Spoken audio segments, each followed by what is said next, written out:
Hello students, welcome to my YouTube channel tutorial classes by Garima Singh.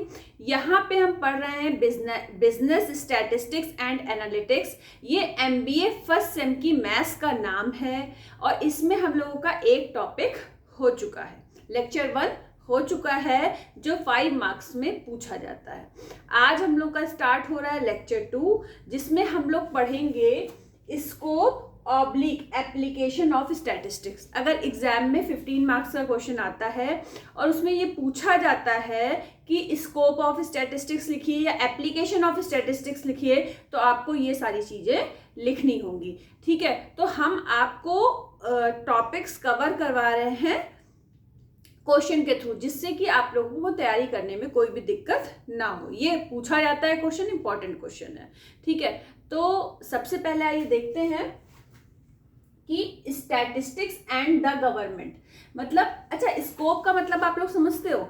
जैसे आजकल बोलते हैं बच्चों से 12th के बाद कि बहुत ज़्यादा स्कोप है अगर आप कंप्यूटर साइंस से बीटेक करते हो।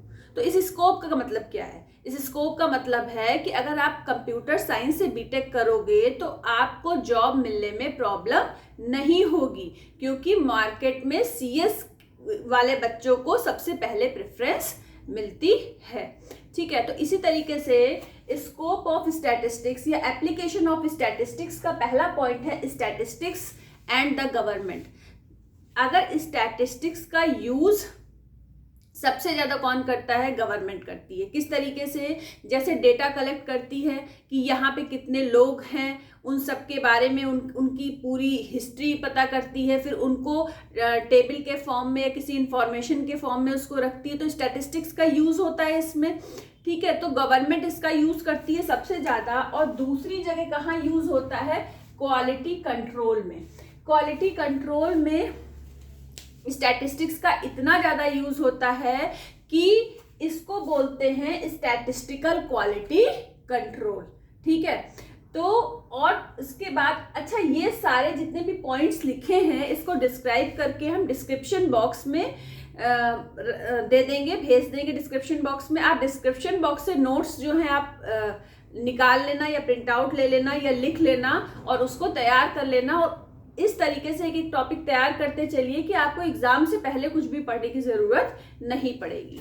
ठीक है, इसके बाद स्टैटिस्टिक्स एंड मैथमेटिक्स, ये सारे पॉइंट जो है हमने एक्सप्लेन कर रखे हैं, वो हम आपको डिस्क्रिप्शन बॉक्स में भेज देंगे।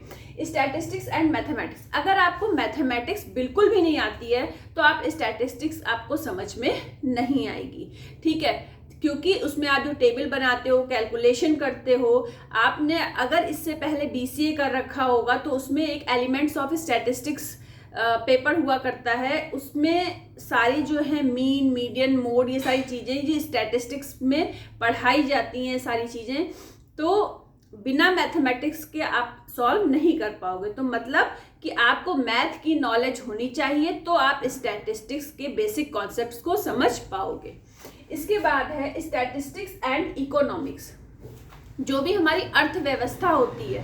ठीक है, तो अर्थव्यवस्था को समझने के लिए कि हमारी पॉपुलेशन कैसे बढ़ रही है, गाँवों से लोग शहरों की तरफ क्यों जा रहे हैं, किस वजह से जा रहे हैं, ये सारी चीज़ें इकोनॉमिक्स और स्टैटिस्टिक्स का आपस में रिलेशन है। तो अगर आपको इकोनॉमिक्स पढ़नी है तो स्टैटिस्टिक्स का उसमें यूज करना पड़ेगा।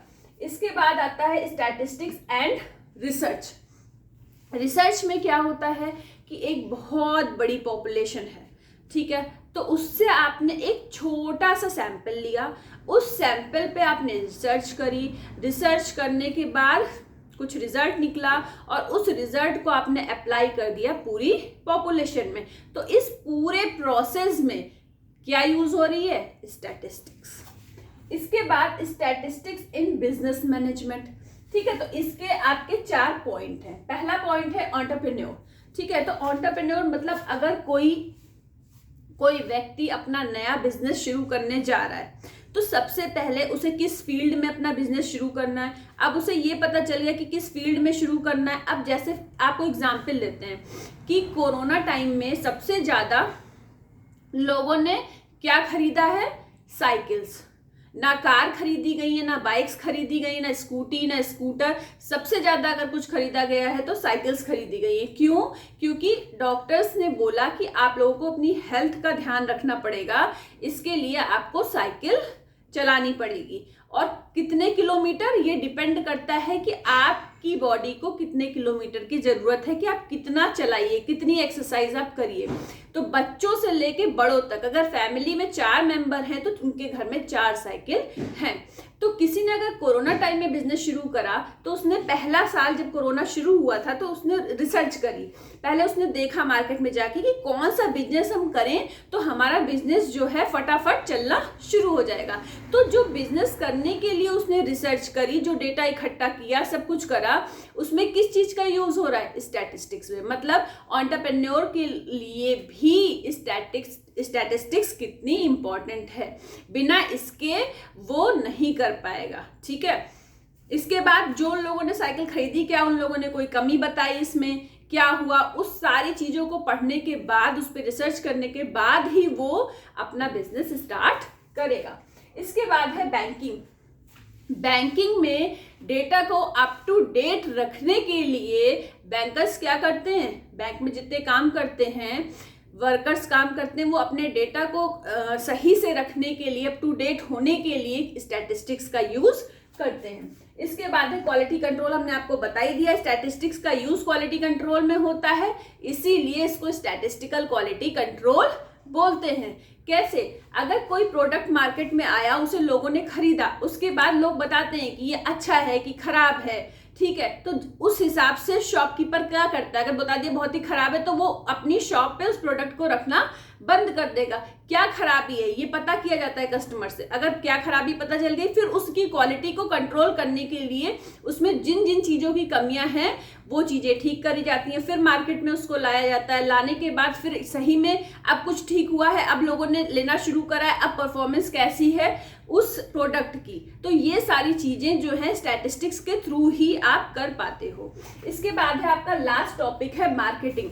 मार्केटिंग करने के लिए जैसे आपको बताएं, यहाँ पे अपने इंडिया में मार्केटिंग की गई कि देशी घी ना खाएं, रिफाइंड ऑयल खाएं। ठीक है, तो देशी घी ना खाएं, रिफाइंड ऑयल खाएं। एक्चुअली देशी घी ही इंडिया में होता है, यहाँ पे सबसे ज़्यादा दूध होता है, देशी घी, मलाई और खीर, सेवई, सब चीज़ें यहाँ पे बनती हैं सबसे ज़्यादा।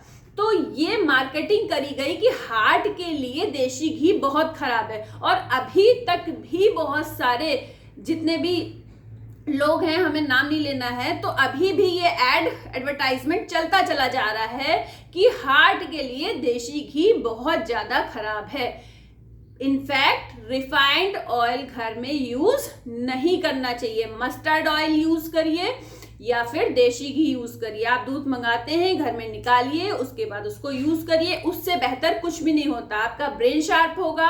आपके बच्चों को देशी घी की बहुत ज़्यादा ज़रूरत होती है।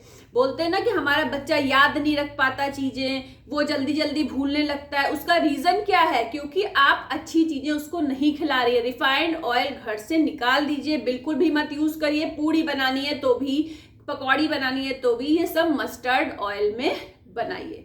ठीक है, तो इसका मार्केटिंग कर दी गई। लोगों ने अपने घरों से घी निकाल दिया, खाना बंद कर दिया, और क्या खाने लग गए? बिल्कुल खराब चीज, रिफाइंड ऑयल। पता नहीं क्या होता था जिसकी वजह से इतनी बीमारियां इंडिया में आ गई। इंडिया में अधिकतर लोग किसान होते हैं। किसान खेती करके, सरसों की खेती करके, फिर सरसों का तेल आता है, उससे सारी चीजें, जितनी भी चीजें बनती हैं किचन में, तेल से ही तो बनती हैं। तो मतलब आप देखो एडवर्टाइजमेंट से और कितना बुरा असर पड़ता है। तो इसलिए आप एडवर्टाइजमेंट के पीछे ना भागिए। लेकिन अगर आप अपने प्रोडक्ट को बेच रहे हो तो आप करते क्या हो? भले ही उसमें वो क्वालिटी है या नहीं है, उससे नहीं मतलब। अगर आपको एक क्रीम बेचनी है तो उस क्रीम में के बारे में आप क्या करते हो? रिसर्च करते हो, उसकी क्वालिटीज लिखते हो। जब आप वो बेचने जाओगे तो आपको वो बताना पड़ेगा कि कस्टमर इस चीज को क्यों खरीदे और क्यों ना खरीदे, दूसरी चीज को क्यों ना खरीदे, आपकी चीज को क्यों खरीदे। तो इसके लिए स्टैटिस्टिक्स यूज होती है। तो आज का टॉपिक हमारा लेक्चर 2 था और ये 15 मार्क्स में पूछा जाने वाला क्वेश्चन है। इसको एक्सप्लेन करके हम डिस्क्रिप्शन बॉक्स में भेज देंगे। तो आप अपनी तैयारियां जैसे जैसे हम टॉपिक पढ़ाते जा रहे हैं वैसे वैसे अपनी तैयारी करते जाइए। तो ये कौन सी मैथ्स चल रही है? Business statistics and analytics MBA first sem की मैथ्स है ये। आज के लिए इतना ही। अगर आपको अच्छा लगा हो मेरा लेक्चर तो उसे लाइक कर दीजिएगा और चैनल को सब्सक्राइब कर दीजिएगा। All the best to all of you. Thank you.